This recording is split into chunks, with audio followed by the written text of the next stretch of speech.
Yaitu ada namanya istilah tool yang digunakan adalah i'tibar. I'tibar ini adalah kalau kita belajar ilmu statistik, kita akan tahu dakiknya ahli hadis dalam menilai seseorang. Sayang, orang belajar hadis tak belajar statistik. Orang belajar ilmu agama tak nak belajar sosiologi. Orang belajar agama tak nak belajar ilmu-ilmu yang lain. Bahkan dia kata, bid'ah itu semua tak boleh belajar ni. Tak berkenaan dengan ilmu akhirat.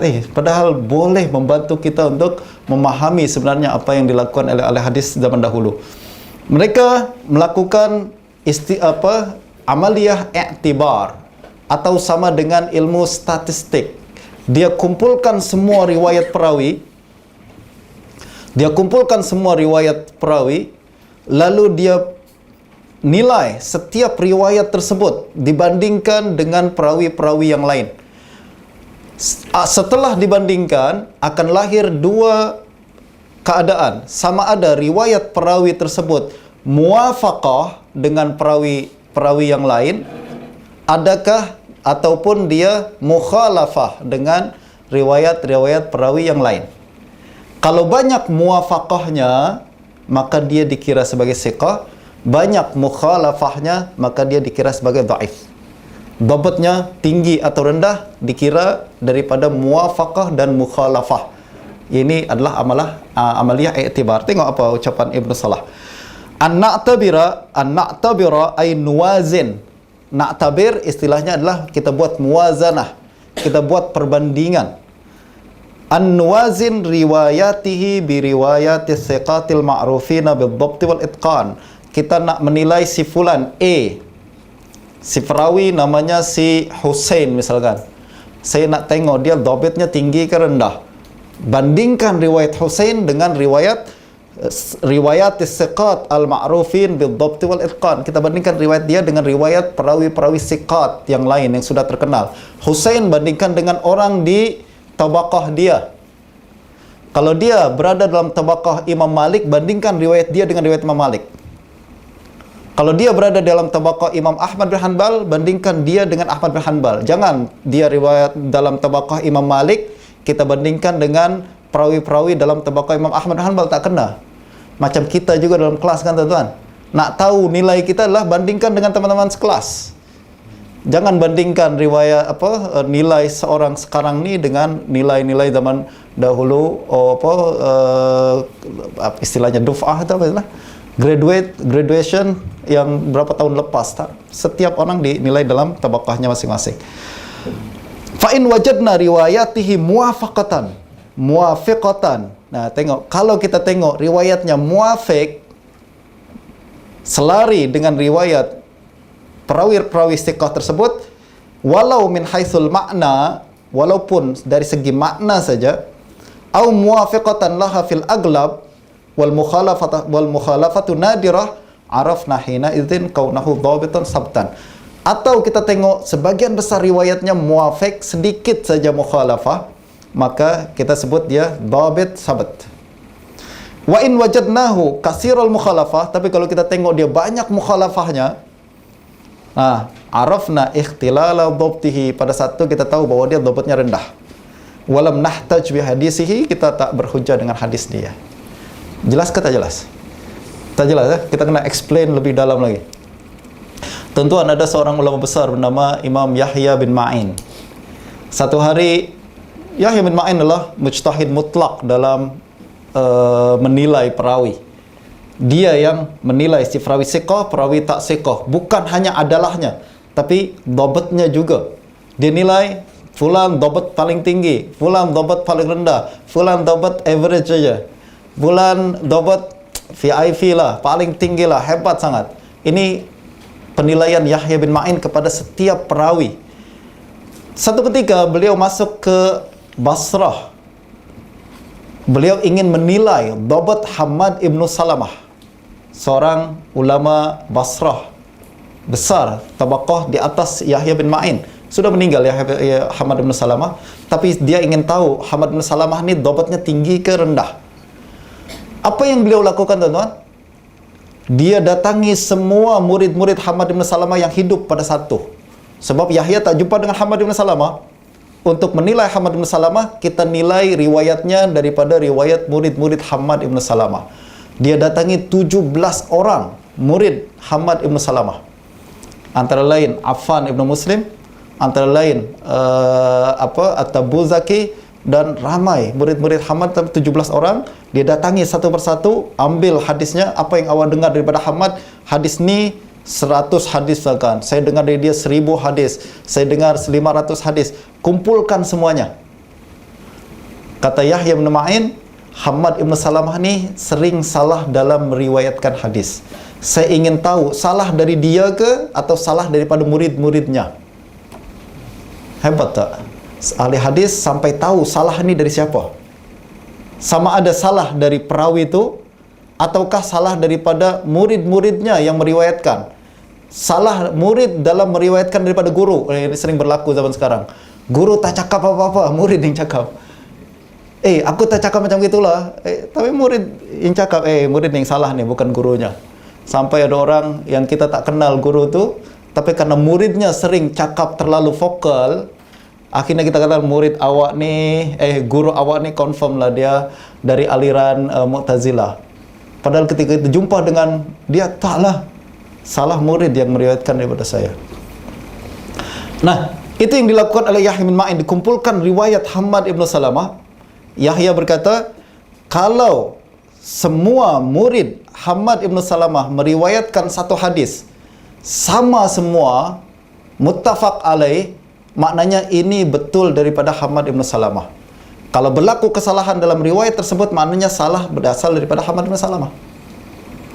Tapi kalau semua meriwayatkan dari 17 orang, 16 orang cakap hadisnya macam ni, satu orang macam tu, maknanya yang salah ni yang satu orang ni. Jadi kumpulkan riwayat tu tuan-tuan. Kumpulkan riwayatnya. Masih belum jelas. Yang simple zaman sekarang lah. Kita kalau jadi guru pensyarah, kita nak memberikan grade untuk murid-murid kita kan. Kita berikan grade kepada murid-murid kita. Apa yang kita lakukan? Kita bagi soalan 100 soalan kepada 100 orang murid. Siapa yang boleh menjawab 99 soalan dengan betul, kita kasih nilai berapa? Nilai A lah. Kalau 100, semua soalan 100 betul semua ustaz, zaman sekarang sudah jarang lah. Kita katakan jangan-jangan dia tengok buku ke atau apa. Tapi 99 betul, maknanya dia A. Kalau salah 10, masih A juga. Salah 20, okeylah, B lah. Ya tak? Tapi kalau dari 100 soalan, dia betul cuma satu saja tu kan, kita nilai dia fail. Itulah ahli hadis juga buat macam tu. Dia kumpulkan semua hadis Hammad bin Salamah misalkan, dikumpulkan riwayat semua Hammad bin Salamah, ada 1000 hadis Hammad, 1000 hadis dia akan kaji dan cek sama ada selari dengan riwayat-riwayat teman-temannya atau ketak. Jadi kita mesti tahu setiap perawi itu tabaqahnya di mana, siapa teman-teman dia, siapa yang orang yang hidup pada zaman dia.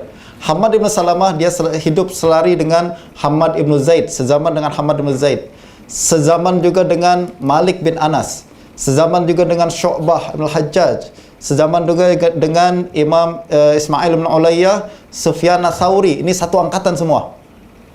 Apabila dia meriwayatkan hadis berbeza dengan riwayat ulama-ulama ni, maka kita katakan awak telah melakukan mukhalafah, dan mukhalafah tanda awak salah. Salah satu tak apalah, masih siqah lah. Dari 1000 hadis dia berlaku mukhalafah dalam sebuah hadis, maka kita katakan dia masih siqah.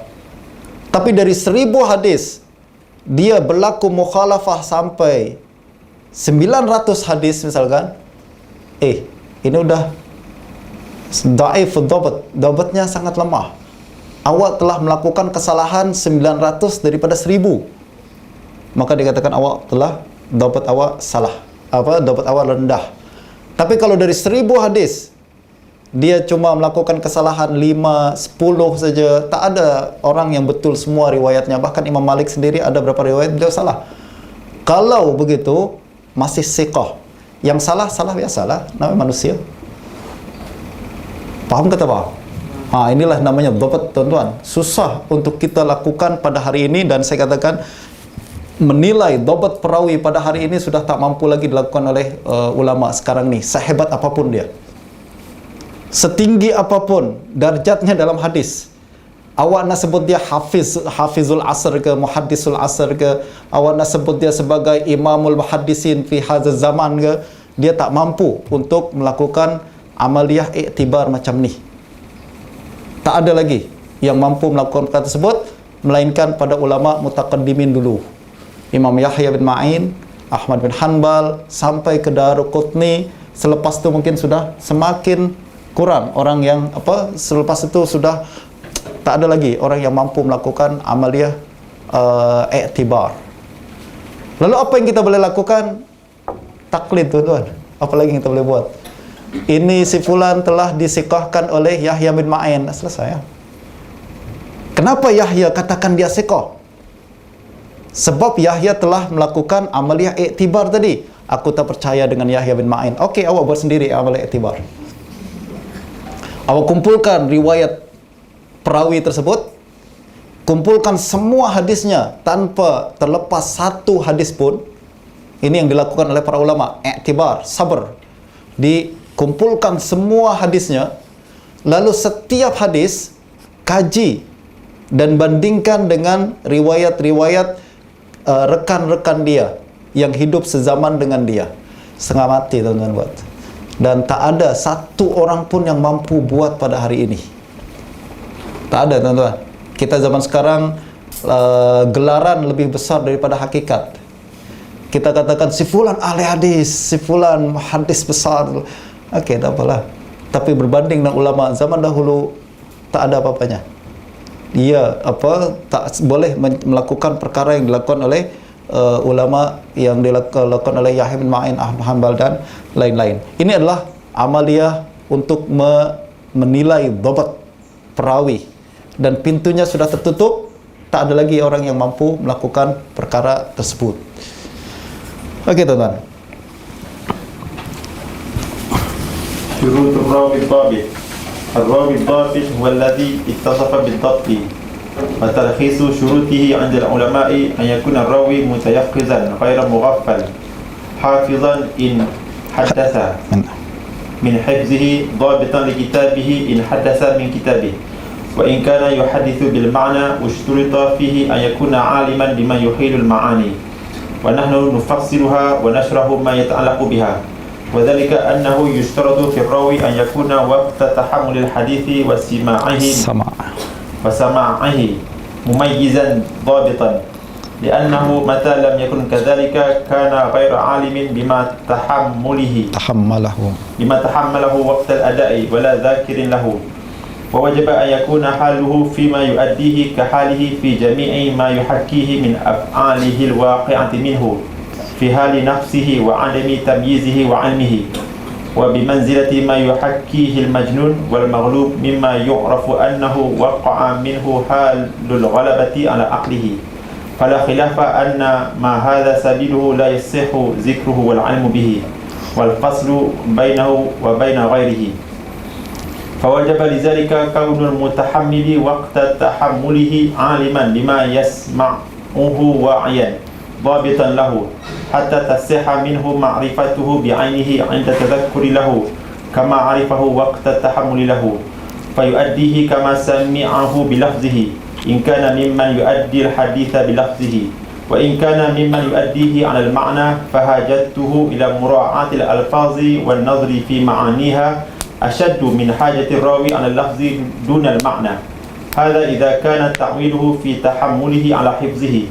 فأما إذا كان سيء الحفظ فقد ذهب قوم من أهل العلم إلى أن الضبط وقت التحمل ليس بشرط في صحة السماع، لكنه إذا أصغى وهو مميز صح سماعه وإن لم يحفظ المسموع ويقيده بالكتاب. واستدل العلماء على جواز الاعتماد على الكتابة بالحديث الصحيح الذي فيه أنه صلى الله عليه وسلم أذن بكتابة خطبته التي خطبها يوم فتح مكة بالصحابي الذي طلب كتابتها. ولفظ الجملة: فقام رجل يقال له أبو شاه من أهل اليمن فقال: يا رسول الله اكتبوا لي. فقال رسول الله صلى الله عليه وسلم: اكتبوا لي أبي شاه. Kenaan dengan dopat ini juga tuan-tuan, untuk lebih jelas lagi, ada sebuah hadis yang diriwayatkan oleh Imam Malik bin Anas dalam kitab Muwatta daripada Zuhri, Zuhri an Ali ibn Husain an Amr ibn Utsman an Umar ibn Utsman, kata Imam Malik, an Usamah ibn Zaid an Nabi sallallahu alaihi wasallam qala: la yarisul muslimul kafira walal kafirul muslim. Semua perawi, jadi Imam Malik meriwayatkan hadis ini daripada Zuhri. Zuhri meriwayatkannya daripada Ali ibn Husain Zainal Abidin. Ali ibn Husain, kata Imam Malik, meriwayatkannya daripada Umar ibn Utsman ibn Affan. Lalu Umar ibn Utsman meriwayatkannya dari Usamah ibn Zaid dari Nabi sallallahu alaihi wasallam. Ini riwayat Malik daripada Zuhri. Murid-murid Zuhri yang lain seperti Sufyan ibn Uyainah, Ma'mar dan lain-lain, Uqail bin Khalid dan lain-lain meriwayatkan hadis ni, sanad ni daripada Zuhri dari Ali bin Husain, bukan dari Umar bin Utsman tapi dari Amr bin Utsman. Beda wawu saja tuan-tuan. Beza satu huruf saja. Dari Umar bin yang kata Imam Malik dari Umar bin Utsman, kata mereka semua ramai murid-murid Zuhri yang lain meriwayatkannya dari Amr bin Utsman dari Usamah bin Zaid. Seluruh ulama katakan Imam Malik awak salah. Salah satu huruf sajalah. Ini bukan masalah satu huruf. Beza Amr bin Utsman dengan Umar bin Utsman, beza orang. Boleh jadi Umar bin Utsman dhaif, Amr bin Utsman thiqah.